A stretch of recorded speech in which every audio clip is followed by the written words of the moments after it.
ছাত্রছাত্রীরা, এসপিবিএম class education চ্যানেলে তোমাদের প্রত্যেককে জানাই স্বাগত। আজ তোমাদের জন্য যে উপস্থাপনার সঙ্গে আমি হাজির হয়ে গেছি সেটা শুধুমাত্র আমার ভাবী মাধ্যমিক এবং উচ্চ মাধ্যমিক পরীক্ষার্থীদের জন্য। তোমাদের মধ্যে যারা এই বছর মাধ্যমিক এবং উচ্চ মাধ্যমিক পরীক্ষা দেবে, তোমাদের টেস্ট পরীক্ষা কিন্তু একেবারে দোরগোড়ায় এসে হাজির হয়ে গেছে। হাতের সময় একেবারে নেই বললেই চলে। অথচ ঠিক এই মুহূর্তে দাঁড়িয়ে তোমার মনে হচ্ছে যে সিলেবাসের অধিকাংশটাই তোমার এখনো কমপ্লিটই করা হয়নি।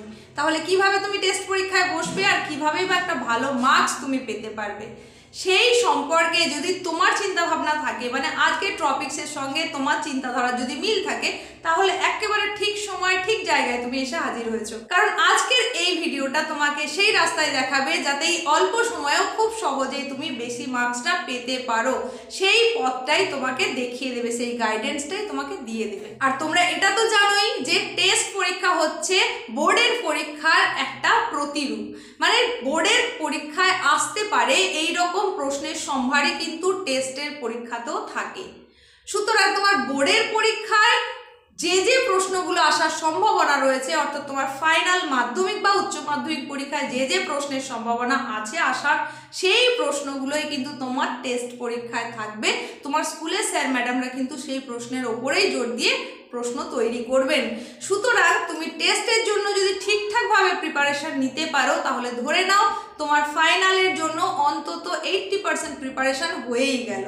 আর যেহেতু আজকের এই ছোট্ট ভিডিওতে তোমাদের সেই সাফল্য লাভের গোপন ট্রিক্সটা আমি বলতে চলেছি, সুতরাং ভিডিওটা তোমার জন্য অবশ্যই কার্যকরী। কারণ এটা তোমার টেস্টের জন্য যেমন ফলপ্রসূ হবে, ঠিক তেমনি তোমার ফাইনালের জন্য কিন্তু খুবই ফলপ্রসূ হবে।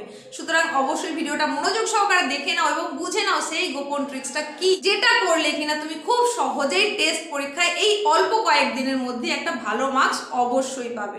চলো সময় নষ্ট না করে আমরা অবশ্যই এখন দেখে নেব সেই কার্যকরী দিকগুলো, যেগুলো তোমাকে ঠিক এই মুহূর্তেই কিন্তু দেখতে হবে, জেনে নিতে হবে। তো প্রথমেই যে কৌশলটার কথা বলবো সেটা হচ্ছে খুব মজার একটা কৌশল। সেটা হচ্ছে লাস্ট 5 ইয়ার্স কোশ্চেন পেপার তোমরা কালেক্ট করে নাও। উভয়ের ক্ষেত্রেই বলছি, সেটা তোমরা ক্লাস 10-এর পড়ুয়া হতে পারো বা ক্লাস 12-এর পড়ুয়া হতে পারো, উভয় শ্রেণীর জন্যই কিন্তু বলছি। তোমরা লাস্ট 5 ইয়ার্স ফাইনাল কোশ্চেন সেটা কালেক্ট করে নাও। এরপরে কি করবে? এরপরেই তো ঘটবে সেই মজার ঘটনা। কি ঘটনা?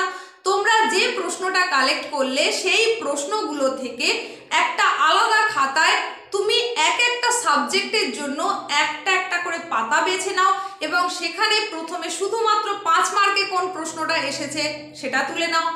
আবার তারপরে 3 মার্কের এসেছে যে প্রশ্নগুলো সেইগুলো তুলে নাও। আবার তারপরে 2 মার্কে যে প্রশ্নগুলো এসেছে সেইগুলো তুলে নাও। প্রত্যেকটা সাবজেক্টের জন্য কিন্তু আলাদা আলাদাভাবে এইগুলো তুলে নাও এক একটা সালের ক্ষেত্রে। তবে এক্ষেত্রে বলি যে সাবজেক্টটাই তুমি প্রথমে চুজ করো না কেন, সেই সাবজেক্টেরই পরপর সালের কোশ্চেনগুলো কিন্তু পাশাপাশি রাখতে হবে। মানে আমি ধরে নিচ্ছি সাবজেক্টটা হচ্ছে ভূগোল, তাহলে ভূগোল বিষয়ে প্রথমে তুমি 2017-র কিছু প্রশ্ন নিয়ে নিলে, 5-এর আলাদা করলে, 3-এর আলাদা করলে, 2-এর আলাদা করলে। এইবার 2017-র পর যখন 2018-র প্রশ্ন আবার লিখছো, ওই 5-এর সোজায় 2018 সালে 5 মার্কের জন্য কোনগুলো এসেছে সেগুলো লিখে নাও। আবার 3 মার্কের যেখানটায় লিখেছিলে 2017 সেখানে লিখে নাও 18 সালেরটা কোন কোন প্রশ্নগুলো এসেছে। আবার 2 মার্কের জায়গায় বাকি 18 সালের 2 মার্কের প্রশ্নগুলো লিখে নাও। এইভাবে 5 ইয়ার্স, লাস্ট 5 ইয়ার্স কোশ্চেন প্রত্যেকটা সাবজেক্টের জন্য তুমি যদি এক জায়গায় তুলে নিতে পারো, তাহলেই কিন্তু তুমি যে প্রশ্নের প্যাটার্নটা দেখতে পাবে সেখান থেকেই বুঝে যাবে যে এই বছরের ফাইনাল এবং টেস্ট দুটো পরীক্ষাতেই তোমার জন্য ঠিক কোন কোন প্রশ্নগুলো আসতে চলেছে। তুমি প্রশ্ন আসার যে ট্রেন্ড দেখতে পাবে 5 ইয়ার্স কোশ্চেন যখনই তুমি সেট করবে, সেখানে দেখেই বুঝে যাবে যে কোন প্রশ্নগুলো শুধুমাত্র তুমি যদি টাচ করো তাহলেই টেস্ট পরীক্ষায় এই অল্প দিনেও যথেষ্ট ভালো একটা মার্কস অবশ্যই পাবে। তো এটা শোনার পরে তোমার নিশ্চয়ই মনে হচ্ছে এত প্রশ্ন কখন তুলবো, সময় তো এমনিই কম। তাহলে বলি যে এই জায়গাতেই কিন্তু একটা টুইস্ট রয়েছে। সেটা কি? তুমি যখনই 2017-র প্রশ্ন তুলছো সেখানে দেখবে তোমাকে প্রত্যেকটাই তুলতে হলো 5 মার্ক, 3 মার্ক, 2 মার্কে তুলতে হলো। যখন 2018-র তুলছো তখনও হয়তো সবগুলোই প্রায় তুলতে হবে।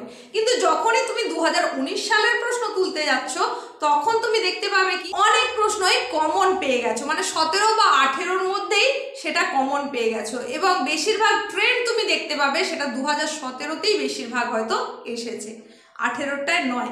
মানে জোর সালের গুলো পরপর কমন আসতে থাকে, আবার পরপর বিজোড় সালেরগুলো কমন আসতে থাকে। মানে 17 যেটা আসে সেটা 19-এ 21-এ আসার সম্ভাবনা, আবার যেটা 18-এ আসে সেটা 20-তে 22-এ 24-এ আসার সম্ভাবনা। এই ধরনের একটা ট্রেন্ড লক্ষ্য করা যায় বোর্ডের পরীক্ষায়। এইবার বলি, যেই প্রশ্নটা তোমার কমন এসে গেল তাহলে সেটা কি আবার তোলার দরকার আছে? না, তোলার দরকার নেই। ধরো 2017 একটা প্রশ্ন কিছু লিখেছিলে, সেটা 2019-এ আবার এসেছে, তাহলে সেই প্রশ্নটা 2019-এর জায়গায় আর লেখার দরকার নেই। তুমি 2017 যেখানে লিখেছিলে সেখানেই পাশে, শুধু প্রশ্নের পাশে 2019 বলে আবার মার্ক করে দাও, মানে ওটা দুটো সালে এসে গেছে।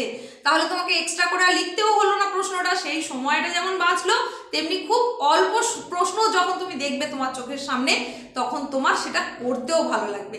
আর এই শর্ট ট্রিক্সটা যদি তুমি মেনে নিতে পারো, যদি তুমি এটা তুলে নিতে পারো, তাহলে তুমি বুঝতেও পারছো না কত সহজে খুব অল্প সময়ের মধ্যে তুমি একটা হিউজ নাম্বার পেতে পারবে। আর তারপরে তোমাকে যেটা করতে হবে, এই সমস্ত কাণ্ড কারখানা করার পরে তোমাকে যেটা করতে হবে সেটা হচ্ছে তোমার টেস্ট পরীক্ষার আগে আগে তোমার স্কুলে ক্লাস করানোর সময় স্কুলে স্যার বা ম্যাডাম তখন কোন প্রশ্নগুলোর উপর বেশি বেশি করে জোর দিয়েছিলেন, কোনগুলো তোমাদেরকে ভালো করে দেখতে বলেছিলেন, কোনগুলো ভিভিআই বলে বলেছিলেন, বা 3 স্টার 2 স্টার এরভাবে কোনগুলো ভাগ করে দিয়েছিলেন, সেই অনুযায়ী তুমি যদি প্রশ্নগুলোকে আবার বেছে নিতে পারো তার মধ্যে থেকে, তাহলে তো আরোই তোমার প্রশ্নের সংখ্যা কমে গেল।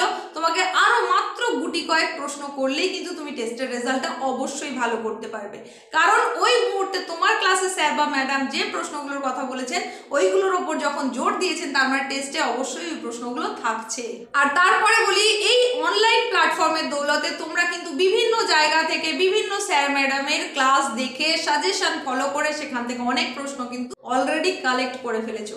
তাহলে দেখো বিভিন্ন স্যার ম্যাডামের বলা কোশ্চেনগুলোর মধ্যে কোনগুলো বেশিরভাগই কমন এসেছে, তাহলে সেই প্রশ্নগুলো অবশ্যই তোমাকে তৈরি করতে হবে টেস্টের জন্য, এবং বারবার সেটা কিন্তু লিখতে হবে, লিখে অভ্যেস করতে হবে। তাহলেই খুব অল্প কিছু প্রশ্ন পড়েই তুমি অনেকটা মার্কস অবশ্যই পেতে পারবে। তো এই ছিল তোমাদের জন্য সাফল্য লাভের গোপন কৌশল এবং শর্ট ট্রিক্স, যেটা যদি তুমি অ্যাভেল করতে পারো, যেটা তুমি মেনে চলতে পারলে কিন্তু অবশ্যই টেস্টের রেজাল্ট তো ভালো হবেই, সেই সঙ্গে সঙ্গে অতি অবশ্যই তোমার ফাইনালেরও রেজাল্ট ভালো হতে বাধ্য। তো আজকের এই ছোট্ট ভিডিওতে বলা এই কৌশলটা তোমার ঠিক কেমন লাগলো সেটা অবশ্যই কমেন্টে জানিও। আজকের মতো এখানে শেষ করছি, আর বাড়াচ্ছি না, কারণ তোমাদের কাছে এখন প্রত্যেকটা মুহূর্ত খুব গুরুত্বপূর্ণ, হাতে অল্প সময়, সেই সময়টাকে অবশ্যই কাজে লাগিয়ে নাও এবং তোমার টেস্টের রেজাল্ট খুব ভালো হোক এই কামনাই করলাম।